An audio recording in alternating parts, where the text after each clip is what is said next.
Puji Tuhan, selamat hari Minggu yang diberkati dimanapun saudara berada. Seperti biasa, katakan bersama saya orang yang paling disayang sama Tuhan. Amin. Saya mau saudara mengerti bahwa hari-hari ini saudara hidup di dalam dunia yang sudah jatuh. Dan kalau kita melihat hari-hari terakhir ini, dunia semakin lama semakin gelap, dunia semakin lama semakin jahat. Ada begitu banyak orang yang hidup dalam ketakutan, takut bepergian, takut terbang, dan ketakutan sedang melanda dunia ini. Tetapi saya mau kasih tahu sama saudara, jangan takut. Kenapa? Karena saudara dan saya adalah orang-orang yang ada di dalam Tuhan Yesus Kristus. Sebagaimana kita sudah pelajari, kalau saudara dan saya ada dalam Tuhan Yesus Kristus, saudara akan terproteksi sempurna. Kita sudah lihat beberapa minggu yang lalu bahwa Tuhan Yesus sudah disalib di sebelah utara kota Yerusalem. Kenapa? Ini bukan satu kebetulan. Kita sudah melihat dalam perjanjian lama, terutama dalam kitab Yeremia, bahwa semua yang jahat, musuh, malapetaka, kehancuran, semuanya datang dari sebelah utara. Itu sebabnya bukan satu kebetulan Yesus disalib di sebelah utara kota Yerusalem. Dia tergantung di sana, menanggung, menahan semua kekuatan yang jahat, musuh, kehancuran, malapetaka, supaya hari ini Tuhan Yesus bisa menjadi tempat perlindunganmu, kubu pertahananmu. Pemazmur mengatakan, orang yang duduk dalam lindungan yang maha tinggi, yang bernaung dalam lindungan yang maha kuasa akan berkata, Tuhan adalah tempat perlindunganku, kubu pertahananku. Amin. Itu sebabnya saya mau kasih tahu sama saudara, saudara dan saya yang percaya sama Tuhan Yesus, saudara dan saya terproteksi sempurna. Ketika saudara bepergian, ketika saudara terbang, kemanapun saudara melangkah, ingat apa yang saudara dengar hari ini. Tuhan tempat perlindungan saudara. Saudara dan saya terproteksi sempurna. Hari ini saya mau mengajak saudara untuk sama-sama belajar dari bait Allah, dari kemah suci. Paulus berkata kepada saudara, kepada saya, tidak tahukah kamu bahwa tubuhmu adalah bait Allah? Sekali lagi saya ulangi, Paulus berkata kepada saudara, kepada saya, tidak tahukah kamu bahwa tubuhmu adalah bait Allah dan roh Allah diam di dalam kamu. Jadi saudara dan saya adalah bait Allah. Bilang sama kiri kanan saudara, kamu bait Allah. Amin. Kalau saudara perhatikan baik-baik, bangunan bait Allah di cover, dilapisi dengan 4 lapisan. Waktu saudara masuk ke dalam bait Allah, saudara melihat ke atas, saudara akan melihat lapisan yang pertama. Lapisan yang pertama terbuat dari kain lenan halus. Kemudian lapisan yang kedua terbuat dari bulu kambing. Lapisan yang ketiga terbuat dari kulit domba jantan yang diwarnai merah. Kemudian lapisan yang keempat, lapisan yang paling luar terbuat dari kulit lumba-lumba, kulit ikan lumba-lumba. Saudara dan saya diproteksi, di cover 4 lapisan. Yang percaya boleh bilang amin. Dan setiap lapisan, saya mau saudara mengerti, setiap lapisan semuanya berbicara tentang Tuhan Yesus dan pekerjaan-pekerjaan yang dia sudah selesaikan di atas kayu salib. Kalau saudara melihat pintu masuk bait Allah, tadi saudara lihat gambarnya, kalau saudara melihat pintu masuk bait Allah, di situ ada 5 pilar. Ditutupi oleh tirai, dan di situ ada warna biru, ada warna ungu, ada warna merah, kemudian ada warna putih. Dan saya mau saudara mengerti, segala sesuatunya berbicara tentang anaknya, tentang Tuhan Yesus. Amin. Setiap warna berbicara tentang Tuhan Yesus. Biru berbicara tentang Tuhan Yesus yang turun dari surga. Itu sebabnya sekarang kita tahu kenapa Allah tidak memberi warna langit dengan warna hijau, tapi dia beri warna langit dengan warna biru. Yesus turun dari surga, biru. Dia datang ke dalam dunia ini penuh kemuliaan, keagungan, ungu. Amin.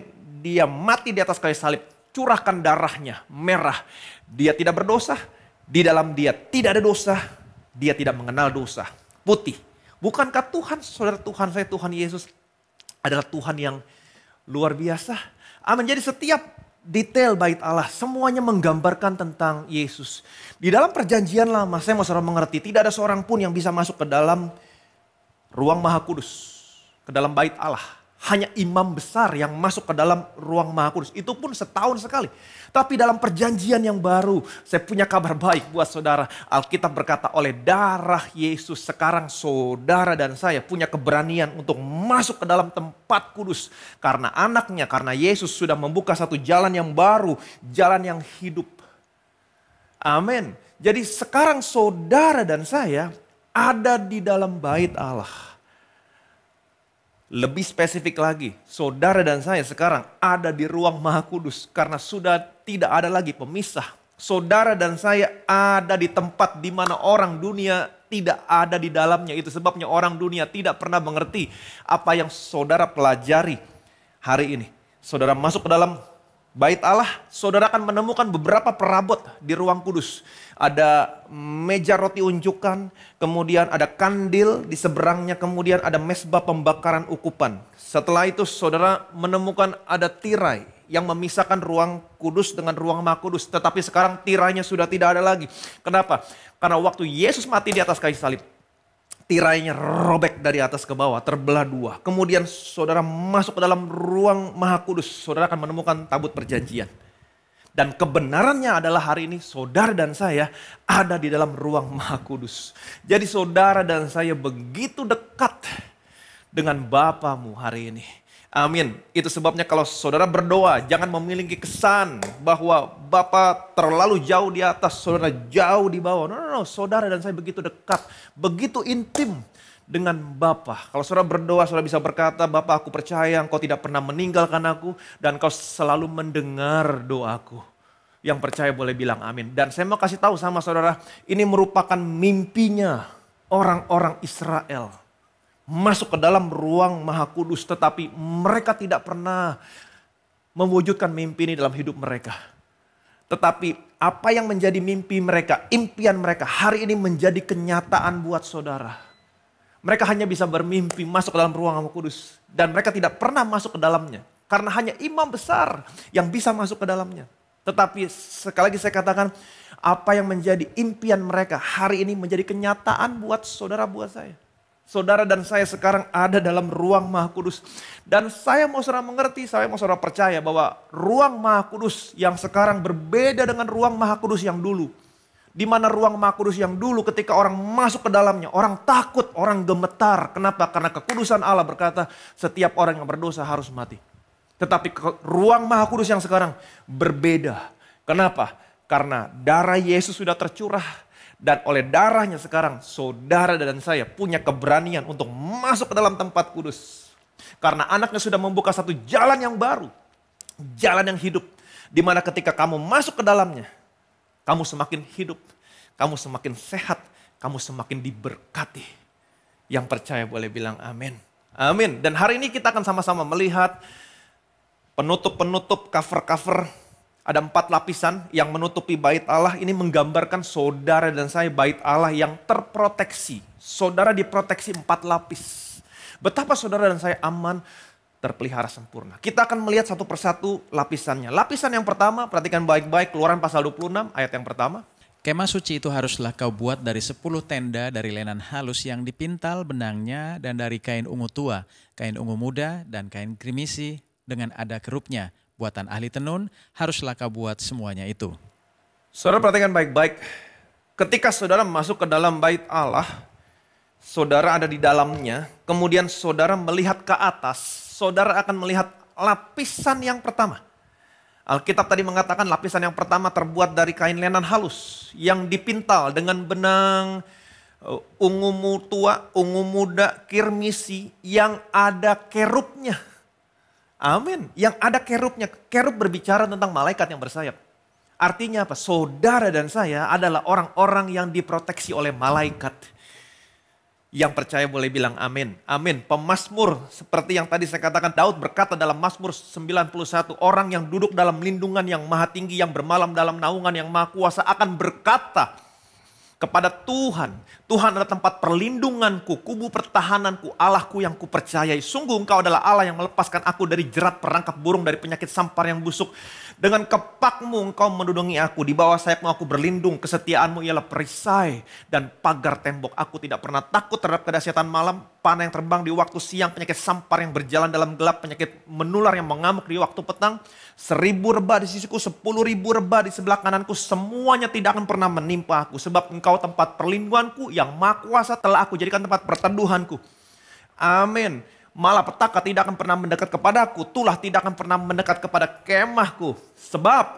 Sebab perhatikan baik-baik, Engkau telah memerintahkan malaikat-malaikatmu untuk menjaga aku di segala jalanku. Wow, Tuhan memerintahkan malaikat-malaikatnya untuk menjaga saudara di segala jalan saudara. Kemanapun saudara berpergian, ke mall, terbang, naik pesawat terbang. Saya mau kasih tahu, Tuhan memerintahkan malaikat-malaikatnya untuk menjaga saudara di segala jalan saudara. Betapa saudara dan saya aman, terpelihara sempurna. Amin, saudara dan saya adalah orang-orang yang diproteksi malaikat. Ada malaikat-malaikat yang menjaga saudara di sepanjang jalan saudara. Mungkin saudara nggak bisa melihat. Sebagaimana saudara masih ingat cerita tentang Elisa dan bujangnya. Bagaimana malaikat-malaikat mengelilingi pegunungan, memproteksi Elisa. Yang menyertai Elisa lebih banyak daripada musuh-musuhnya Elisa. Saya mau kasih tahu sama saudara, kalau Tuhan memerintahkan malaikat-malaikatnya untuk menjaga saudara di segala jalan saudara. Yang menyertai saudara lebih banyak daripada musuh-musuh saudara. Yang percaya boleh bilang amin. Amin. Lapisan yang kedua, perhatikan baik-baik. Ayat yang ke-7. Juga haruslah engkau membuat tenda-tenda dari bulu kambing menjadi atap kemah yang menudungi kemah suci. 11 tenda harus kau buat. Perhatikan baik-baik, lapisan yang kedua itu terbuat dari bulu kambing. Bulu-bulu kambing. Kalau saya mengatakan bulu-bulu kambing, apakah kambing mengingatkan saudara kepada sesuatu? Kambing adalah binatang yang dipergunakan sebagai korban penghapus dosa pada hari raya penebusan atau Yom Kippur. Dan saya mau saudara mengerti, hari raya penebusan atau Yom Kippur merupakan hari raya yang paling kudus buat orang-orang Israel atau orang-orang Yahudi. Karena pada hari raya ini Allah mengcover dosa mereka dan Allah memperlihatkan kepada mereka apa yang terjadi sama dosa-dosa mereka. Pada hari raya penebusan atau Yom Kippur, imam besar menyediakan 2 buah kambing jantan di depan kemah suci. Kemudian imam besar membuang undi di antara kedua kambing ini. Yang satu dipergunakan sebagai korban penghapus dosa. Yang satu lagi disebut Asasel. Kemudian imam besar mengambil 2 buah benang yang berwarna merah. Benang yang satu diikatkan pada pintu kemah pertemuan, pintu bait suci. Kemudian benang yang satu diikatkan pada tanduk kambing jantan yang disebut dengan Asasel. Setelah itu imam besar menumpangkan tangannya atas kambing yang disebut Asasel ini. Imam besar memperkatakan dosa, pelanggaran, kesalahan bangsa Israel. Setelah itu kambing yang dinamakan Asasel ini digiring keluar dari kemah suci. Digiring menjauhi kemah suci. Sebagaimana saudara dan saya ketahui, kemah suci ada di sebelah barat. Jadi waktu kambing ini digiring keluar dari sebelah barat ke arah timur, menjauhi kemah suci sejauh timur dari barat. Dijauhkan pelanggaran-pelanggaran dosa bangsa Israel. Demikian juga firman Tuhan berkata, sejauh timur dari barat, demikian dijauhkan dari kita pelanggaran-pelanggaran kita. Kambing yang dinamakan Asasel ini digiring terus keluar jauh menjauhi kemah suci sampai bertemu dengan tebing yang tinggi. Kemudian dari tebing yang tinggi, imam besar melempar kambing Asasel ini jatuh ke bawah. Kambingnya mati. Apa yang terjadi? Dan ini mujizat. Saya mau kasih tahu, ini mujizat. Dan ini terjadi setiap tahun. Waktu imam melihat kambing yang mati. Ingat, di tanduknya diikatkan benang merah. Waktu kambingnya didekati, benang yang tadinya merah berubah menjadi putih. Dan pada saat yang bersamaan, benang yang satu lagi yang diikat di pintu kemah pertemuan juga berubah menjadi putih. Wow, Allah memperlihatkan kepada mereka apa yang terjadi sama dosa-dosa mereka. Saya punya kabar baik buat saudara. Kalau saja dengan korban binatang, benang yang merah bisa menjadi putih. Terlebih lagi dengan korban yang sesungguhnya yang tergantung di atas kayu salib. Sekalipun dosamu merah seperti kirmisi, akan diubah menjadi putih seperti salju. Yang percaya boleh bilang amin. Amin. Jadi kambing, bulu-bulu kambing berbicara tentang saudara dan saya adalah orang-orang yang sudah ditebus. Harganya sudah lunas dibayar. Saudara dan saya sekarang menjadi miliknya Tuhan Yesus. Tuhan Yesus berkata begini. Aku telah memberikan kepada mereka hidup yang kekal. Tuhan telah memberikan saudara dan saya hidup yang kekal. Dia datang ke dalam dunia ini. Ingat baik-baik, Alkitab berkata, karena begitu besar kasih Allah akan dunia ini. Sehingga dia mengaruniakan anak yang tunggal. Supaya setiap orang yang percaya kepada anaknya tidak binasa. Melainkan beroleh hidup yang kekal. Yesus berkata, aku telah memberikan hidup yang kekal kepada mereka. Dan tidak ada seorang pun yang akan binasa. Dan tidak ada seorang pun yang bisa merebut mereka dari tanganku.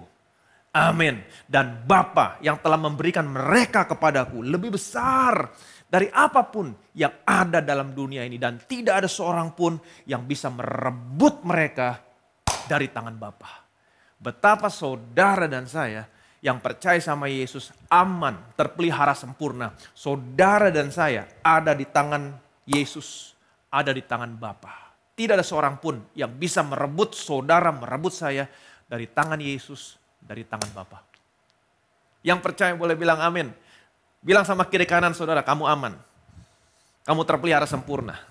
Karena kamu ada di tangan Yesus, ada di tangan Bapa. Tidak ada seorang pun yang bisa merebut kamu. Yang percaya boleh bilang amin. Amin. Lapisan yang ketiga, perhatikan baik-baik. Ayat yang ke-14. Juga haruslah engkau membuat untuk kemah itu tudung dari kulit domba jantan yang diwarnai merah dan tudung dari kulit lumba-lumba di atasnya lagi. Juga haruslah engkau membuat untuk kemah itu tudung dari kulit domba jantan. Lapisan yang ketiga terbuat dari kulit domba jantan yang diwarnai merah. Ini lapisan yang ketiga. Kulit domba jantan. Domba jantan di sini berbicara tentang Tuhan Yesus. Kenapa diwarnai merah? Ini berbicara tentang pekerjaannya di atas kayu salib. Di atas kayu salib dia curahkan darahnya. Untuk apa? Ingat baik-baik, dalam perjanjian lama. Hampir segala sesuatunya dikuduskan oleh darah. Betul? Dalam perjanjian lama, hampir segala sesuatunya dikuduskan oleh darah. Kalau seseorang mau menjadi seorang imam, maka dia harus dikuduskan. Contohnya, anak-anaknya Harun. Mereka membawa anak domba jantan yang tidak bercacat, tidak bercelah. Anak domba jantannya disembelih. Kemudian darahnya diambil, dioleskan. Untuk apa? Untuk menguduskan anak-anaknya Harun menjadi imam. Dioleskan pada cuping telinga kanan, ibu jari tangan kanan, ibu jari kaki kanan. Menguduskan. Dan ingat baik-baik, saudara dan saya adalah orang-orang yang sudah dikuduskan oleh darah Yesus. Saudara dan saya adalah imam-imamnya Allah. Amin. Dan ingat baik-baik, darah Yesus bukan hanya menguduskan saudara, tapi darah Yesus memproteksi saudara. Jadi saudara dan saya harus senantiasa memiliki kesadaran bahwa saya adalah orang-orang yang dikuduskan oleh darah Yesus. Dan ingat baik-baik, sekali lagi saya ulangi, darah Yesus bukan hanya menguduskan saudara, tapi darah Yesus memproteksi saudara. Ingat baik-baik bagaimana darah memproteksi bangsa Israel sebelum mereka keluar dari Mesir. Semalam sebelum mereka keluar dari Mesir, Allah berkata kepada Musa, Musa kasih tahu bangsa Israel merayakan Paskah. Mereka harus mengambil satu anak domba. Dan satu keluarga ambil satu domba. Dombanya kamu sembelih. Dagingnya kamu makan. Darahnya kamu oles. Pada ambang atas, kiri kanan pintu. Apabila aku menjalani tanah Mesir. Apabila aku melihat darah, aku lewat daripada kamu. Amin. Bagaimana darah memproteksi bangsa Israel. Sehingga tulah kemusnahan tidak ada di tengah-tengah mereka. Dan ingat juga bagaimana tali atau benang merah yang diikatkan pada jendela rumah Rahab, seorang pelacur di Yeriko. Bagaimana benang ini bisa memproteksi. Yang berwarna merah ini berbicara tentang darah Yesus memproteksi Rahab dan seisi rumahnya. Pada waktu bangsa Israel meruntuhkan tembok Yeriko. Tapi ada satu bagian tembok yang tidak runtuh. Kenapa? Karena di atasnya ada rumah Rahab yang ada darah Yesus. Amin. Saya mau kasih tahu sama-sama lapisan ketiga. Saudara dan saya adalah orang-orang yang berbeda dengan orang-orang yang ada di dunia ini. Kenapa? Karena saudara dan saya adalah orang-orang yang diproteksi oleh darah Yesus. Yang percaya boleh bilang amin. Bilang sama kiri kanan saudara, kamu diproteksi oleh darah Yesus. Amin. Lapisan yang keempat, perhatikan baik-baik. Juga haruslah engkau membuat untuk kemah itu tudung dari kulit domba jantan yang diwarnai merah. Dan lapisan yang terakhir, tudung dari kulit lumba-lumba yang di atasnya lagi. Jadi lapisan yang keempat terbuat dari kulit lumba-lumba. Dan saya mau saudara mengerti, lapisan yang keempat ini lapisan yang paling luar. Lapisan yang paling luar adalah lapisan yang dilihat oleh semua orang. Betul? Yang dilihat oleh orang-orang di luar. Alkitab saya menerjemahkan lapisan yang paling luar, lapisan keempat ini terbuat dari kulit lumba-lumba. Dan beberapa terjemahan menerjemahkan lapisan kulit lumba-lumba dengan kulit berang-berang. Kemudian kulit ikan duyung, ada lagi yang menerjemahkan dengan kulit ikan duyung, kulit singa laut. Dengan binatang-binatang laut. Mungkin saudara bingung dan bertanya, Pak, dari mana mereka bisa mendapatkan binatang-binatang laut? Sedangkan mereka tinggal di padang gurun. Saya mau saudara mengerti flashback sedikit waktu mereka keluar dari Mesir. Dikejar oleh tentara Mesir. Mereka dihadang oleh Laut Merah. Betul? Kemudian Musa membelah Laut Merah dengan tongkatnya. Laut terbelah. Mereka jalan di tanah yang kering dan saya percaya itulah saatnya binatang-binatang laut bergelimpangan. Mereka ambil kulit lumba-lumba. Amin. Dan ingat sekali lagi, kulit yang terakhir ini, lapisan yang terakhir adalah lapisan yang dilihat oleh orang-orang luar. Ini berbicara tentang pandangan orang-orang terhadap Yesus. Pewahyuan tentang Yesus. Itu sebabnya Yesus pernah bertanya kepada muridnya. Matius pasal 16 ayat 13 sampai 16. Setelah Yesus tiba di daerah Kaisarea Filipi, ia bertanya kepada murid-muridnya, kata orang, siapakah anak manusia itu? Jawab mereka, ada yang mengatakan Yohanes Pembaptis, ada juga yang mengatakan Elia, dan ada pula yang mengatakan Yeremia atau salah seorang dari para nabi. Lalu Yesus bertanya kepada mereka, tetapi apa katamu, siapakah aku ini? Maka jawab Simon Petrus, engkau adalah Mesias, Anak Allah yang hidup. Yesus bertanya kepada muridnya, apa kata orang? Kata orang, siapakah aku ini? Kemudian murid-muridnya menjawab, ada yang mengatakan bahwa engkau adalah Elia, ada yang mengatakan engkau Yeremia, ada yang mengatakan engkau salah seorang dari antara para nabi. Engkau adalah seorang dari antara para nabi. Nah ini pandangan orang-orang tentang Yesus. Tetapi Yesus bertanya lagi kepada murid-muridnya, tetapi apa katamu? Siapakah aku ini? Dan salah seorang murid Yesus yang bernama Simon Petrus berkata, engkau adalah Mesias, Anak Allah yang hidup. Wow, orang-orang dunia hanya memandang Yesus atau memiliki pewahyuan tentang Yesus. Nabi, Elia, Yeremia. Atau bahkan ada yang memiliki pandangan tentang Yesus, oh dia anak tukang kayu. Apa yang baik yang berasal dari Nazaret. Mereka hanya memiliki pandangan Yesus manusia biasa. Nabi, Elia, Yeremia. Tetapi ketika Yesus bertanya kepada Simon Petrus. Simon, dia melihat Yesus sebagai Mesias, Anak Allah yang hidup. Simon melihat emas. Dia melihat Yesus dengan segala kemuliaan dan keagungannya. Yang percaya boleh bilang amin. Dan perhatikan baik-baik. Jadi Alkitab saudara, Alkitab saya menerjemahkan lapisan yang keempat, lapisan yang paling luar ini dengan terjemahan ikan lumba-lumba. Kulit ikan lumba-lumba. Dan saya mau saudara mengerti kulit ikan lumba-lumba adalah kulit yang sangat kuat. Kulit yang sangat kuat.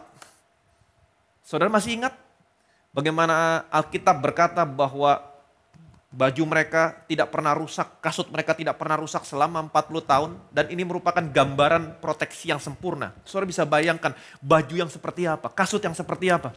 Yang tidak pernah rusak selama 40 tahun. Ini merupakan gambaran proteksi yang sempurna. Amin. Yeskiel pasal 16 ayat yang ke-10. Aku mengenakan pakaian berwarna-warna kepadamu dan memberikan engkau sandal-sandal dari kulit lumba-lumba dan tutup kepala dari lenan halus dan selendang dari sutra. Amin. Alkitab berkata Tuhan memberikan kepada mereka sandal, kasut. Yang terbuat dari apa? Kulit lumba-lumba. Wow. Jadi betapa kulit lumba-lumba itu kulit yang kuat untuk memproteksi kaki mereka. Kemanapun mereka melangkah selama 40 tahun, memproteksi semua perabot bait Allah yang ada dalam bait Allah. Lapisan yang paling luar, lapisan yang kuat. Amin. Yang memproteksi kaki mereka. Memproteksi semua perabot bait Allah selama 40 tahun kemanapun mereka melangkah. Apa yang saya mau sampaikan sama saudara? Ingat baik-baik, lapisan paling luar merupakan lapisan yang dilihat oleh semua orang. Ini berbicara tentang pewahyuan, pandangan orang-orang tentang Yesus. Orang-orang dunia hanya memandang Yesus, manusia biasa, anak tukang kayu, salah seorang dari antara para nabi. Manusia biasa, tetapi tidaklah dengan saudara dengan saya. Buat saudara buat saya, sama seperti Petrus, dia memiliki pandangan yang berbeda tentang Yesus. Engkau adalah Mesias anak Allah, tapi buat saudara buat saya lebih daripada itu. Dia adalah Allah, dia adalah Tuhan, dan dia adalah Allah yang datang ke dalam dunia ini. Dia menjadi juru selamat saudara, juru selamat saya. Yang percaya boleh bilang amin. Dan juru selamat bukan hanya memindahkan saudara dari neraka ke surga, tapi arti kata juru selamat, soso, adalah to make well, to rescue from danger. Amin. To rescue from danger. Jadi dia datang untuk menyelamatkan saudara, menyelamatkan saya dari bahaya. Betapa saudara dan saya terproteksi sempurna. Dan miliki pandangan yang lain tentang Yesus. Dia bukan hanya juru selamat, dia bukan hanya Allah, dia bukan hanya Tuhan. Tapi dia adalah gembala saudara, gembala saya yang baik. Bagaimana Daud berkata, sekalipun aku berjalan dalam lembah kekelaman, aku tidak pernah takut bahaya. Kenapa? Karena dia berjalan di depanmu, dia berjalan di belakangmu, menutup barisan di belakangmu, gadanya, tongkatnya, itulah yang menghibur kamu. Dan di kalimat yang terakhir Daud berkata, kebajikan kemurahan belaka yang mengikuti kamu sepanjang umur hidupmu. Kamu aman, kamu terpelihara sempurna. Jadi ingat baik-baik, miliki pewahyuan tentang Yesus. Lapisan yang terakhir berbicara tentang miliki pewahyuan tentang Yesus yang memproteksi saudara. Pewahyuan tentang Yesus yang memproteksi saudara, itulah yang akan memproteksi saudara dan saya dengan sempurna. Yang percaya boleh bilang amin. Jadi kabar baiknya, saudara dan saya adalah bait Allah. Saudara di cover, diproteksi dengan sempurna. Lapisan paling luar, kulit ikan lumba-lumba. Lapisan di bawahnya lagi, kulit domba jantan yang diwarnai merah. Lapisan paling bawah lagi, bulu-bulu kambing. Lapisan paling bawah lagi, kain lenan halus yang ada gambar kerubnya, malaikat bersayap. Dia datang dari surga, dia tinggalkan surga yang mulia. Amin. Dia datang dari surga, dia menjadi juru selamat saudara, juru selamat saya. Amin. Rescue from danger. Dia menyelamatkan saudara dan saya dari bahaya. Dia menjadi gembala saudara. Sekalipun kamu berjalan dalam lembah kekelaman, kamu tidak pernah takut bahaya. Miliki pewahyuan tentang Yesus yang dapat memproteksi saudara. Kemudian ingat baik-baik, lapisan di bawahnya lagi, saudara dan saya adalah orang-orang yang bukan hanya dikuduskan oleh darah Yesus. Dia sudah curahkan darahnya di atas kayu salib. Darahnya bukan hanya menguduskan saudara. Senantiasa miliki kesadaran setiap hari. Saya adalah orang yang dikuduskan oleh darah Yesus. Dan darah Yesus bukan hanya menguduskan saudara. Tapi darah Yesus memproteksi saudara. Ingat bagaimana darah memproteksi bangsa Israel. Sebelum mereka keluar dari Mesir. Ingat bagaimana tali benang merah, tali kirmisi memproteksi rumah Rahab dan seisi rumahnya pada waktu bangsa Israel meruntuhkan tembok Yeriko. Dan bulu kambing, ingat saudara dan saya adalah orang-orang yang sudah ditebus. Dan hari ini kamu menjadi miliknya Tuhan Yesus dan harganya sudah lunas dibayar. Tidak ada seorang pun yang bisa merebut kamu, merebut saya dari tangan Yesus, dari tangan Bapa. Kain lenan halus yang ada kerubnya, artinya saudara dan saya hari ini adalah orang-orang yang diproteksi malaikat-malaikat. Tuhan memerintahkan malaikat-malaikatnya menjaga kamu di segala jalan kamu. Perhatikan baik-baik, yang menyertai kamu, yang menyertai saya lebih banyak daripada musuh-musuh saudara, musuh saya. Betapa saudara dan saya aman, terpelihara sempurna tidak pernah kekurangan sesuatu apapun. Jangan takut karena saudara dan saya hari ini terproteksi sempurna. Dunia boleh gelap, dunia semakin hari semakin jahat. Ada begitu banyak orang yang ketakutan, takut bepergian, takut naik pesawat terbang. Ketakutan melanda dunia ini. Tapi hari ini saudara yang sudah mendengar kebenaran ini, jangan takut karena saudara dan saya terproteksi 4 lapisan. Kemanapun kamu melangkah, kamu aman, terpelihara sempurna, tidak pernah kekurangan sesuatu apapun. Yang percaya boleh bilang amin. Amin. Bapa dalam surga, kami bersyukur Tuhan buat proteksimu yang sempurna dalam setiap kehidupan kami. Kami bersyukur Tuhan kau telah memberikan anakmu datang ke dalam dunia ini Tuhan. Dan anakmu telah mengerjakan segala sesuatunya bagi kami. Sehingga hari ini Tuhan kami memiliki pewahyuan tentang anakmu. Bahwa anakmu adalah juru selamat kami, merescue kami, menyelamatkan kami dari bahaya. Dan anakmu adalah gembala kami yang senantiasa berjalan di depan kami. Sekalipun kami berjalan dalam lembah kekelaman, kami tidak pernah takut bahaya. Kami aman, terproteksi sempurna. Anakmu datang ke dalam dunia ini, mencurahkan darahnya di atas kayu salib. Darah anakmu bukan hanya menguduskan kami. Dan hari ini kami percaya kami hidup dalam siklus pengudusan terus menerus. Karena darah anakmu mengampuni setiap dosa kami, menguduskan kami dari segala dosa kami. Dan kami percaya darah anakmu bukan hanya menguduskan kami, tapi darah anakmu memproteksi kami dengan sempurna. Kalau saja darah binatang yang merupakan gambaran darah anakmu bisa memproteksi bangsa Israel dari tulah kemusnahan. Dan kami percaya terlebih lagi darah yang sesungguhnya, darah anak domba yang sesungguhnya, maka darah Yesus akan memproteksi kami dengan sempurna. Kami adalah orang-orang yang sudah ditebus, harganya sudah lunas dibayar. Kami menjadi milik-Mu Tuhan.